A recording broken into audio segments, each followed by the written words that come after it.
26 de julho de 2019. Hoje temos o tema Espiritismo e Magnetismo, ou Magnetismo e Espiritismo, tanto faz.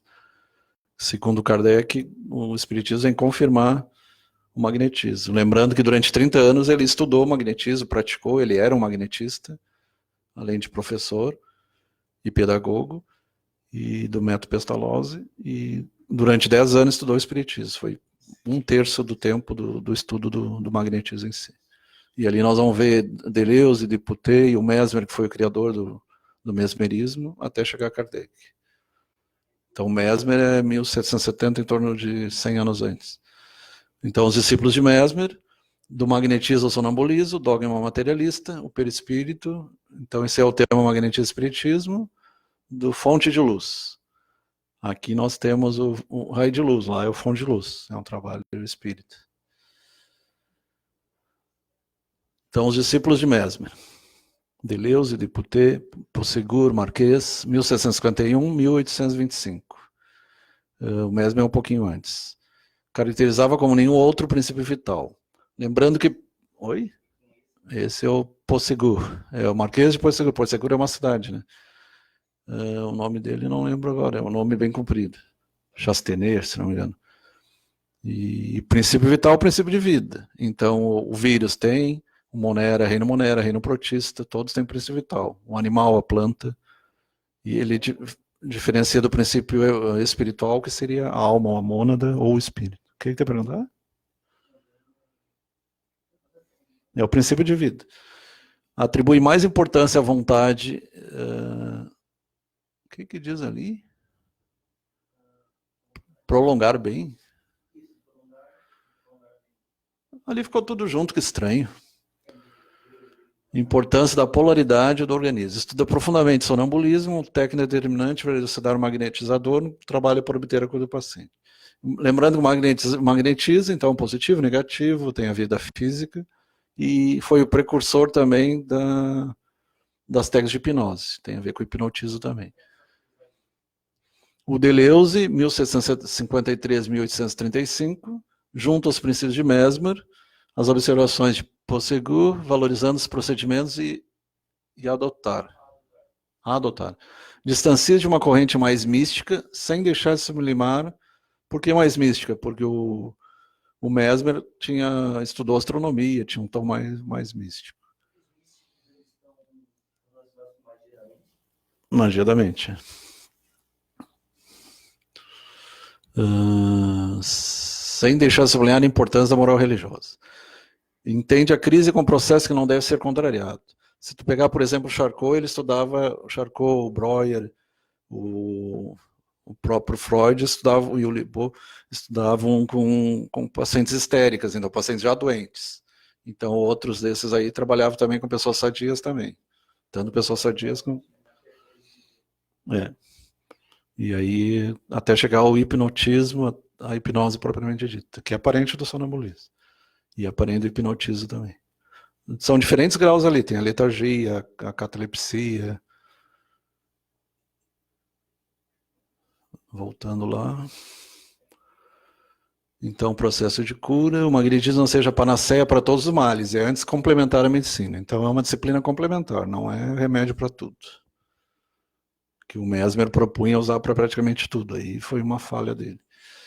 Valida o sonambulismo com prática orientador do procedimento magnetizador. Lembrando que o que ele chamava de fluido magnetismo animal é o que hoje a gente chama de akasha, que antigamente se chamava éter, que é o fluido universal. Hã? É o quinto elemento. É parecido com o plasma das estrelas. Recorre às técnicas dos passes. Então, toda transmissão de energia de uma pessoa para outra é passe. De grandes correntes transversais, aplicações, fricções, imposições, insuflações, sopro quente, sopro frio, longitudinal, transversal, tem vários tipos. O livro mais completo que tem é de um brasileiro, Jacob Mello, O Passe. É 300 e poucas páginas, o livro mais completo que tem. Mostra anatomia, fisiologia, tudo que acontece durante o passe. Não obstante, defende o magnetismo deve ser praticado na família, exceto entre marido e mulher. Por causa da afinidade. Então, Duputet, 1845. Tal como Deleuze e Posségur, do Poté, 1796-1881, entende que os efeitos magnéticos provêm do fluido e da alma, com mais referência para o primeiro. Lembrando que fluido pode ser vapor, pode ser líquido, é uma coisa que escorre pelas mãos, né? É uma coisa, e o fluido universal é um fluido invisível.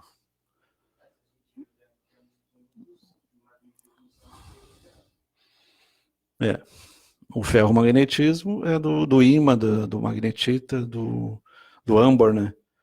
E do próprio ferro.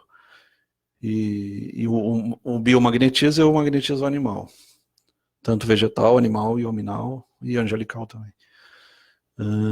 Minimiza a importância dos procedimentos, pois atribui mais valor ao desejo de fazer o bem do que a técnica. Então, a questão da vontade. Despreza a importância das polaridades do corpo humano, lembrando que o lado direito é positivo, o lado esquerdo é negativo, ou masculino e feminino. E as correntes azul e vermelho, que atravessam o organismo. O Jornal do Magnetismo são 20 volumes. Journal of the Magnetism, que está em francês, é 300 e poucas páginas cada um. Então tem bastante material bem descrito, bastante material. E atualmente tem um professor ele é cirurgião, se não me engano, de São Paulo, que ele traduziu os trabalhos de Mesmer. Mesmer, o cientista esquecido. 300 e poucas páginas. Muito bom livro também. Monteiro de Carvalho, se não me engano.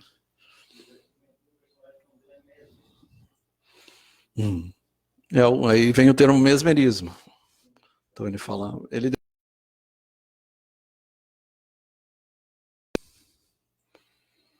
Então tem magnetismo pelo olhar, tem magnetismo em posição de mãos, tem várias técnicas. Fazer uma pessoa dormir, fazer uma pessoa acordar. Então por isso que ele foi precursor do hipnotismo, dando acesso ao inconsciente do ser humano. E tem gente que magnetiza também animais também, né? Não só seres humanos.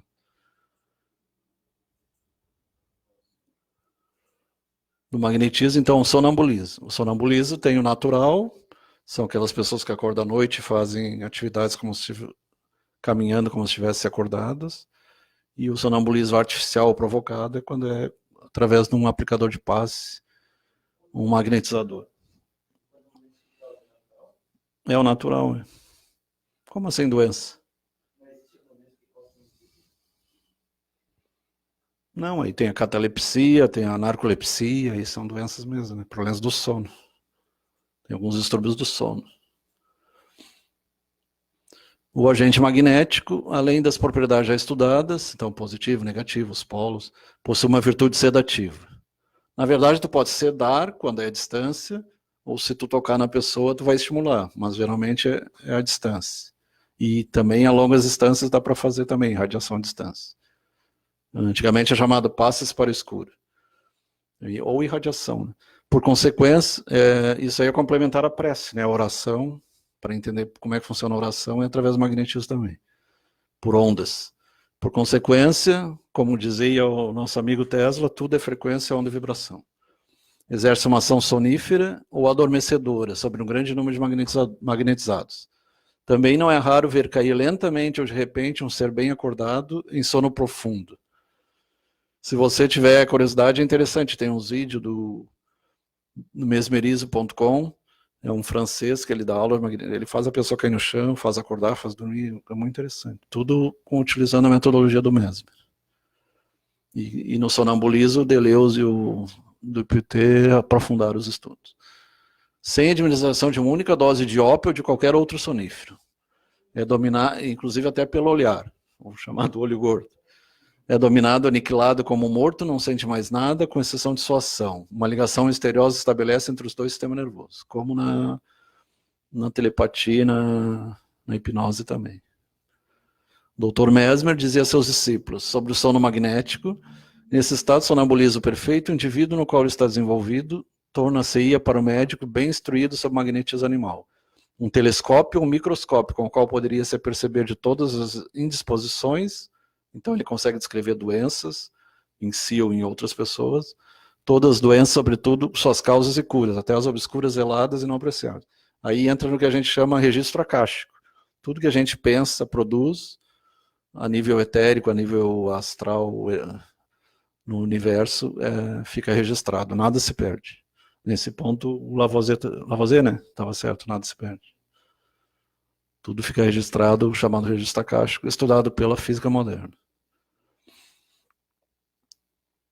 Até no filme Contato aparece, eles conseguem captar cenas da época da guerra. Aí, da conservação da energia. Só é transformada, né? Mesmo se dissipada em calor, mas continua. Grand Champ. Sistema aberto, né? Porque tem um aberto e fechado. Se bem que nós não somos totalmente fechados, né? Você vai analisar. Tanto que os estudos de telepatia mostram que tu pode agir à distância. Telepatia, telecinese, universos paralelos, tem várias possibilidades. Essa aí não foi ainda, né? Todos os sonâmbulos deixados livres no transe, esclarecidos e assistidos por um ser que lhes é desconhecido. Aí tem duas coisas, tu consegue acessar o teu inconsciente, pode acessar o inconsciente coletivo, que o Jung diz que é de toda a humanidade, desde dos mineral até chegar a nós, inconsciente passado também, e também através de telepatia ou telemetria ou psicometria tu pode adquirir um conceito de crise, então 1819 Deleuze. Passa erradamente a ser o estado de sonambulismo. O sonâmbulo assume a designação de crísico e o estado sonambúlico provocado sonocrítico. Aí provocado é quando é pelo passe, pelo magnetismo. O magnetismo demonstra a espiritualidade da alma e a sua imortalidade. Ele prova a possibilidade de comunicação das inteligências separadas da matéria com as que estão ainda ligadas. Bilot, 1839. Então tem vários estudos de transmissão à distância, clarividência viajoura. Carranet, 1809-1885, com coragem e determinação, conversou com os espíritos por meio de seus sonâmbulos em êxtase. Então eles trabalhavam com essas pessoas e elas entravam em contato mediunicamente. Se chama medianímico, né? Porque é um dom da pessoa juntado com um dom espiritual em geral. Registrado em sua obra mais de 150 atas, assinadas por testemunhas, reconhecer a identidade dos espíritos comunicantes. Então foram reconhecidos. Paulo Figueiredo, 2008. É esse Paulo Figueiredo que faz o trabalho que traduziu o Mesmer. O primeiro e 3 volumes, essa obra vos oferece a prova de um mundo melhor que o nosso, onde vivereis após deixardes aqui o vosso corpo. Carranet, 1848. Paulo Figueiredo, se você buscar na internet, vai achar. Mesmer, o cientista esquecido. Então, ele fundou em 1848 sociedades magnetizadores espiritualistas. Porque aí tinha 2 tipos de magnetizadores. Tem os que só falavam na física, e o médium como agente, e os outros que admitiam a presença de espíritos com consciências extrafísicas, ou desencarnadas também ajudando no magnetismo, seja por psicometria, psicofonia, ou por escrita, psicografia também. Então tinha várias modalidades. Escrita, fala, ou ação à distância, telecinesia.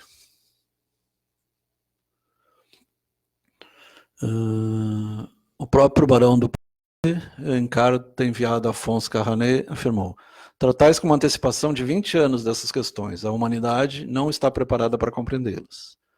Mais tarde, Duputé pesquisaria os fenômenos espíritas, enunciando alguns princípios da sua obra em 1863. Aqui já começa a entrar o espiritismo do Kardec junto. Para o espiritismo, o sonambulismo é mais do que um fenômeno psicológico. É uma luz projetada sobre a psicologia.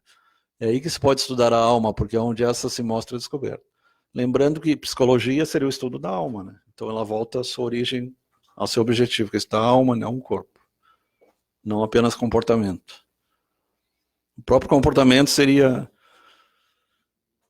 Se você analisar essa novela que está terminando, tem 2 irmãos, um é do bem e outro é do mal.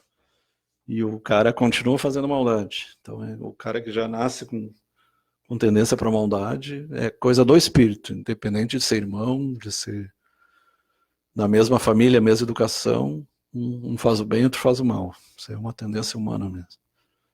São coisas que já nascem com a pessoa. Então, um dogma materialista. Então, estão aqueles lá que vão dizer, não, tudo é feito do próprio magnetizador, transmissão da vontade. Alunos de fisiologista alemão, Johannes Müller, 1801-1858, vitalista discípulo de Mesmer, assina em 1855 o artigo em que decide explicar todos os fenômenos naturais, meios da consciência como físico-químicos. Então, a tendência de explicar tudo através do aparelho orgânico. Seria a base para a postura ceticista, o séptico, e a imposição do materialismo com dogma no meio acadêmico. Coisa que a gente vê hoje muito forte, o dogma materialista, né, infelizmente. Mesmo com 170 anos de espiritismo, com 100 anos de transcomunicação instrumental e 100 anos também de física quântica. Mesmo assim, eles insistem em manter o materialismo. Uma das principais questões da fisiologia alemã, na segunda metade do século XIX, o alemão é interessante, né? Ou ele é místico, aquele lado da bruxaria, ligado aos espíritos da natureza, ou ele é materialista, certo? Ele é os dois extremos.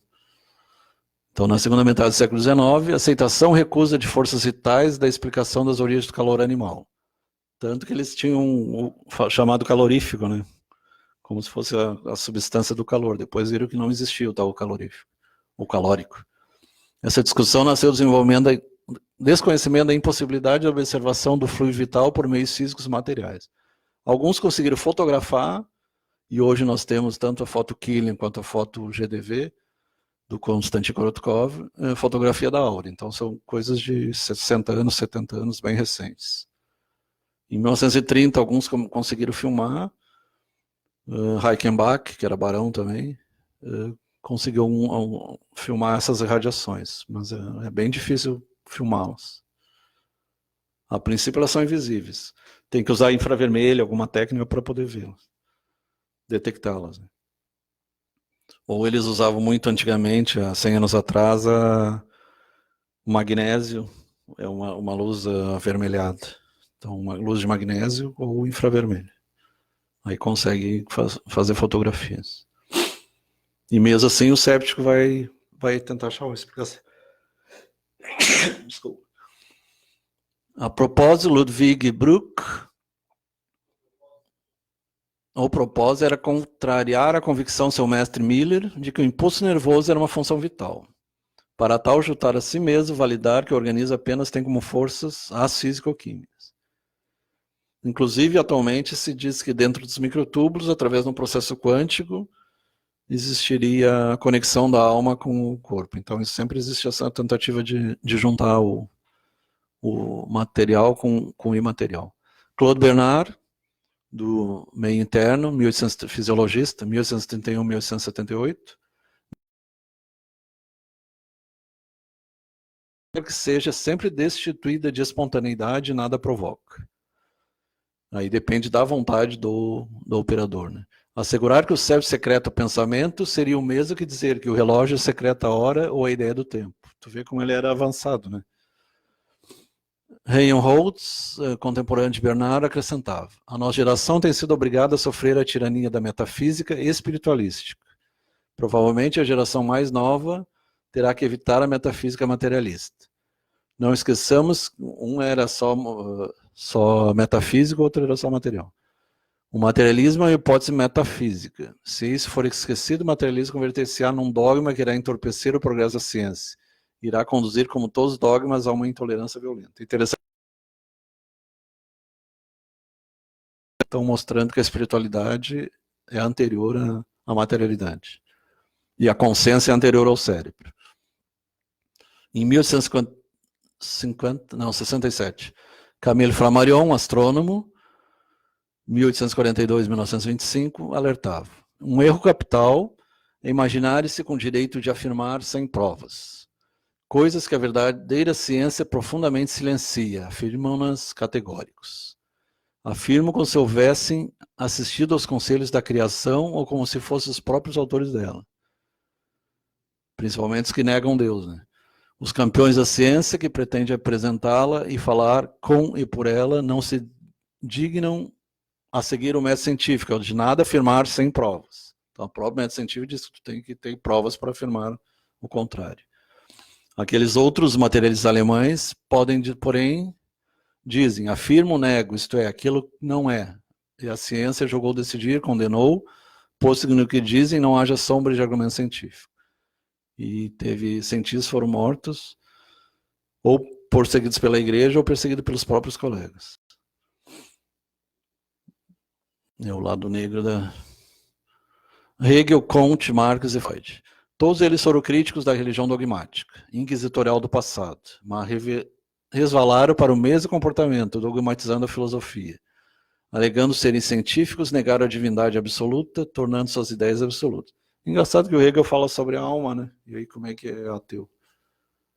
Encontre 2004.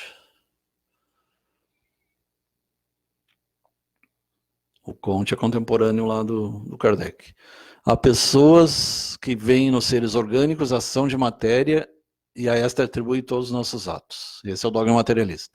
Procuro saber se alguma coisa restava e como nada acharam senão matéria, que se tornaram inerte, como não viram a alma escapar-se, como não a puderam apanhar, concluíram que tudo se continha por propriedades da matéria, e que, portanto, a morte se seguia a aniquilação do pensamento.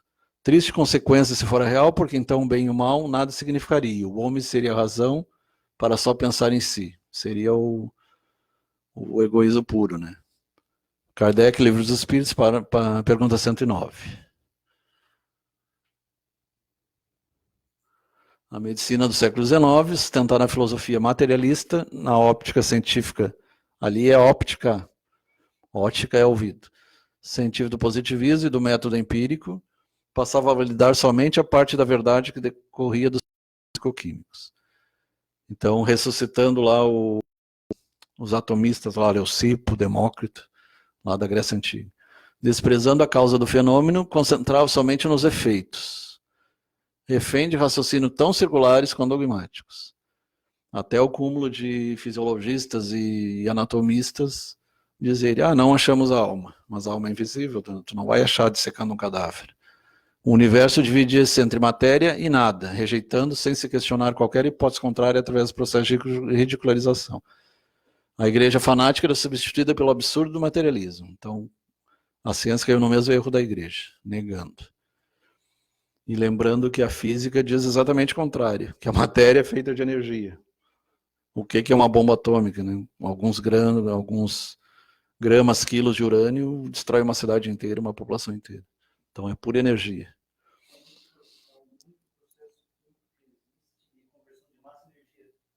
Massa energia.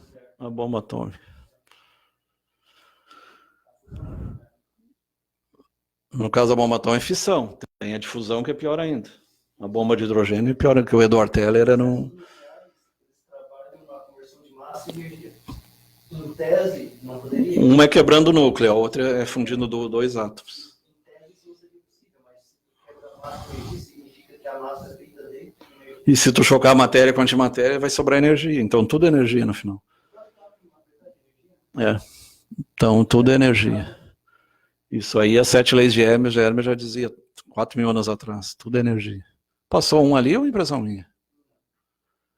Acerca do fluido magnético, Deleuze e discípulos de Mesmer comenta. O homem é formado de alma e corpo, e a influência que ele exerce emana das propriedades de ambos. Alguns dividem corpo, alma e espírito. A alma seria a mente, ou psique. O fluido magnético é o elemento de comunicação. Consequentemente, verificam-se 3 ações de magnetismo: física, espiritual e mista. Então, a física, a espiritual e a mista. 1813. Sobre o mesmo fluido, Duputé acrescenta.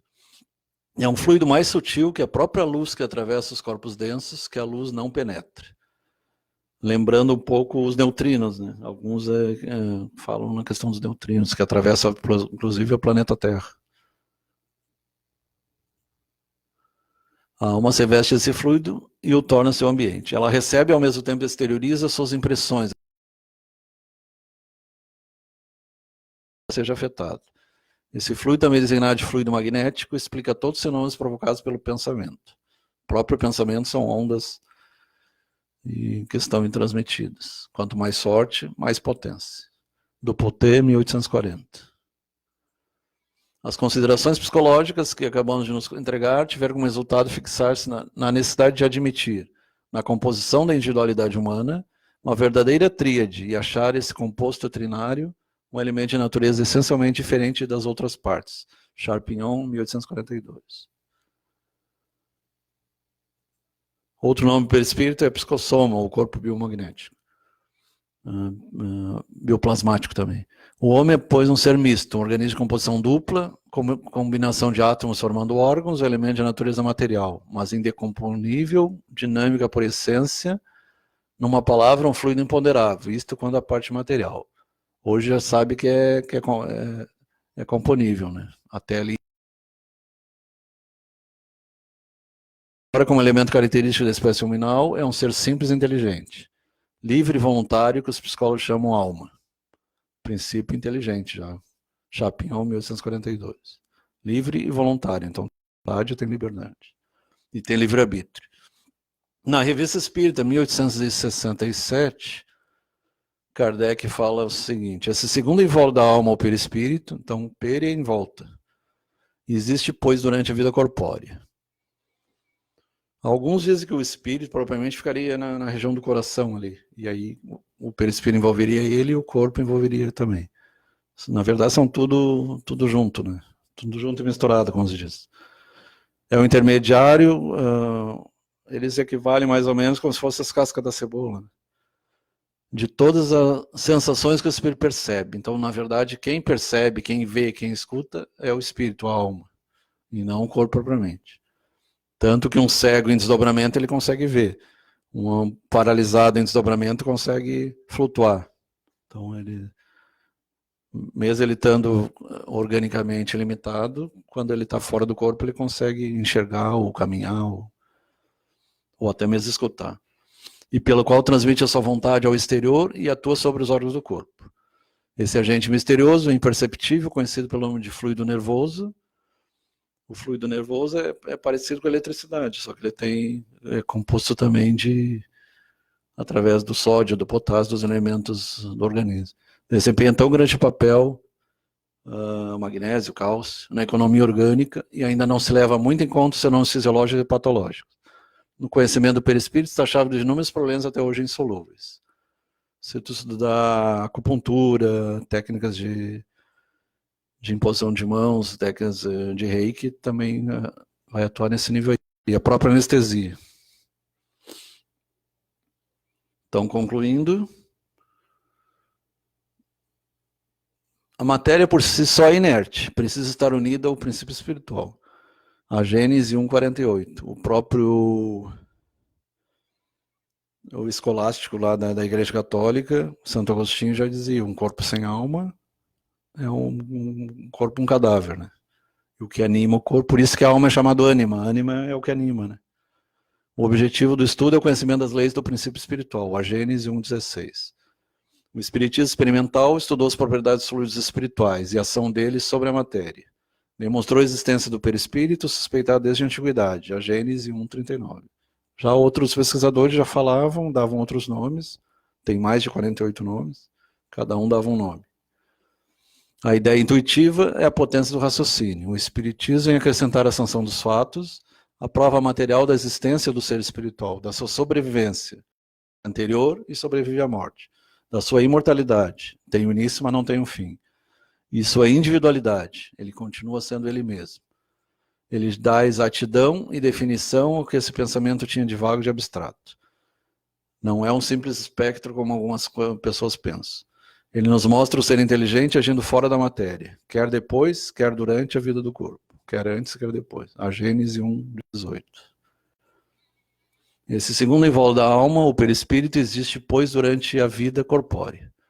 É um intermediário de todas as sensações que o espírito percebe e pelo qual transmite a sua vontade ao exterior e atua sobre os órgãos do corpo. Kardec, Revista Espírita, 1867. Esse eu acho que é o último, né?